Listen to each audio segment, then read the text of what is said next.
Eu sou o Paulito, sou jornalista da Afro News. Trabalho há 2 anos aqui em Climane, em Casa Família. Então, essas são as crianças que moram na Casa Família. Portanto, estamos a fazer esse jornal para aí os italianos poderem ver. Nesse contexto, poderão ouvir uma voz de uma criança da Casa Família. Como se chama? É aluno de que escola? Então, este ano vais passar de classe? Então, quem está a te ajudar?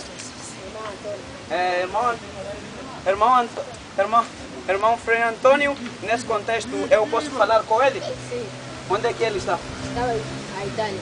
Ah, ok. Ele não pode, eu não posso falar com o Frei Antônio porque ele está na Itália. Portanto, ele volta no dia 20 deste mês.